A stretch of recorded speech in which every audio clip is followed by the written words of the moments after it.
This week I was asked to anoint an elderly Chinese man at Belvedere Care Home. So I got to Belvedere and discovered the man only speaks Mandarin. And he's not actually even a Catholic. He wasn't even baptized. So what do?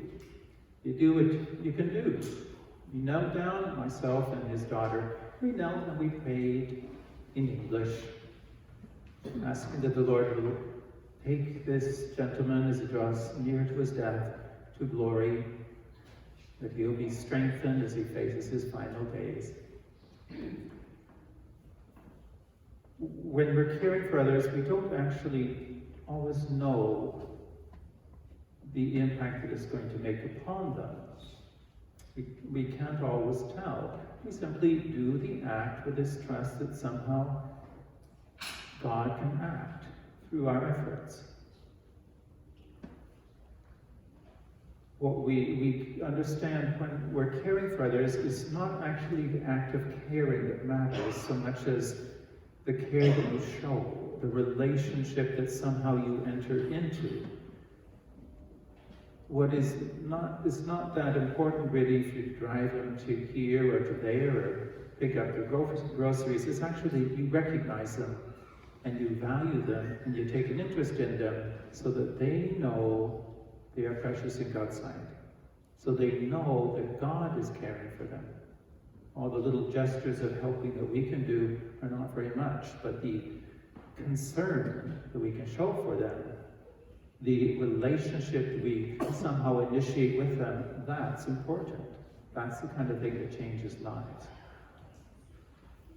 The readings of the Mass today speak about God caring for his people. The first reading from the book of Exodus describes how the people of Israel, having been led out of slavery in Egypt by Moses, are now out in the desert of Sinai, and understandably enough, they get thirsty. There's not enough water there, they get thirsty, and they start to complain. They complain to Moses, they complain really about God. They complain, Moses, why didn't you just leave us in Egypt? At least we had enough to eat and drink there. Things were fine. The people are not, frankly, particularly grateful to God for having been led out of slavery. They're really just grumpy. Now, does it mean God is not going to care for them because of their bad behavior? Do we really think that God sits and waits for people to behave in a suitable manner before he provides care to them? Well, certainly not. God cares about these people, even in their bad humor, even in their lack of gratitude, and he provides what they need. He says to Moses, go to Horeb, the rock there, take the staff that you had in Egypt, smash it against that rock, and water comes out to feed the people. God cares for us even when we don't particularly deserve it. His caring is not dependent upon our good behavior or our suitability or even our gratitude. God cares because God is love, and it is of his nature to care for all the creatures he has made. He values every single one of us, even when we're grumpy or not faithful to him. He pours out his loving care upon us. The Gospel reading this beautiful story, Jesus meeting the Samaritan woman at the well at Sychar. Now, the woman he meets there is not a particularly reputable character. She's been married 5 times, and she's now living with another guy. And on top of that, basically what she's interested in getting from Jesus is a quick and easy way to fill her water jug so she doesn't have to work so hard. She's got a bad moral life, and she's not interested in anything really super important, just I'm going to get this water filled quick and easy. But Jesus sees something more. He sees this woman as the beloved child of God, one for whom God has a real plan. God who looks upon this woman and wants something more for her. He knows that she needs something more than a bad moral life and a kind of desperate, seeking for quick and easy ways to do your household chores. No, he sees this woman, he values this woman, and he wants to lead her forward. He wants to lead her into something greater. He wants to lead her into that which is going to be sufficient to sustain her day in and day out. He offers what he says, what he calls living water. The living water really is simply, he's offering a relationship with himself abiding in a continuing way within her as a source of ongoing life. The living water is Jesus abiding in the heart of a person who is capable of receiving that gift of his life. God pours out gifts upon us not because we're worthy, but because we are needy. He sees us and he sees bigger things for us. He knows that we're meant for something more than just taking care of the ordinary things of everyday life. We're meant for big and beautiful things. And so he calls us to be more than ourselves. He calls us to recognize how valuable we are in his sight, and to recognize the beautiful things that he desires to bestow upon us. He is the one who says, come on, move up higher. We want something more because you need something more. God cares for us in our weakness, in our worldliness, in our bad behavior, even in our moral disorder, because he is love. He made us. He knows what we're for, and he wants to lead us forward. God cares, and it is an effective caring, because he knows what we need.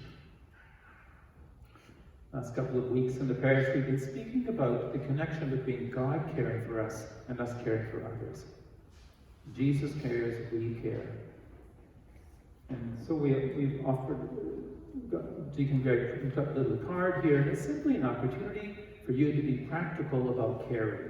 Simple little practical things that you can do. And it's important to do practical caring because it's easy to talk about caring, but until you care, that person, you go there, see that person, they don't know actually that you care. Maybe they don't even know that Jesus cares. We go to do these little tasks to affirm them, to value them. And so the invitation is, you can do 1 or 2 hours a week, doing little errands if you want, or you can simply check the little boxes that ad hoc, that is helping when you're able and when we have tasks to perform. It's a pretty important thing, really, that we actually show the love that we profess. The care we talk about is the care that is seen, because not only for the benefit of the world, but frankly for the benefit of people who need to know that Jesus is caring for them. Until you reach out, hold their hands, say hello, how are you doing, what can I do for you? Sometimes they don't actually know that they're loved and valued. The little things we do for them, not that big a deal, but the concern we show for them can change people's lives. So that's the invitation. You can fill one out if you want to, if you're up to it. Some, we had 30 or 40 came earlier during the day. Just fill one out if you want, take it home and fill it out, drop it back next week. Deacon Greg will gather them, and then we'll be in contact to see if there's something that maybe you'd like to do corresponding to what you've indicated upon the little commitment form. We've been talking in the parish about parish renewal, about the parish being changed, parish being transformed. One basic area where we want the parish to be renewed is we want to look like a caring parish. That is, a parish that cares not only about itself, inward looking, but cares about the world, about the needs of others, outward looking. It is a fundamental sign of a community that has been changed. And it's not our natural go-to position. No, our natural position is to take care of me, take care of my family, and not get involved with anything else. But that's not what Jesus is about. Somebody says it's not what he does. He is Savior because the world needs to be saved, and he is the one who cares because the world needs to know that it is precious in his sight. And he invites us to be part of that caring. Sometimes we challenge you to share your faith with others, and everyone at that point I can see takes their heads down, just like grab a Kleenex or something, pulls their mask over their eyes. So I know, right? Sometimes sharing your faith is hard. Going to visit an old lady and talking to her is not hard. You don't need a course, you don't need any special training. You know needy people. We all do.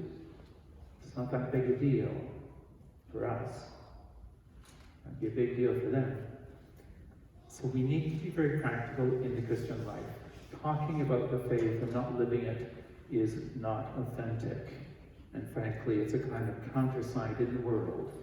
We always talk about loving and are not seen to be loving. So we want to be changed, because that's what Christ is about. And he's one says, come on, we want something more. We want something more. We're like the woman at the well. Come on, you're meant for something more than that. Sharing a work of transforming a world that needs to be transformed by being loved. So that's what we're talking about, and it's kind of a big deal. Because there's a lot of people out there who really are lonely, who do not feel supported, who do not feel valued, and sometimes they don't actually know that God cares. And our simple acts of caring, a simple relationship with them, this can be an instrument of somehow God loving them. Small little things can change people's lives, and we're invited to be part of it, because that's what Jesus is about. And that's what he invites us to do. Jesus cares for us so that we can care for others and share in that saving work that he is about.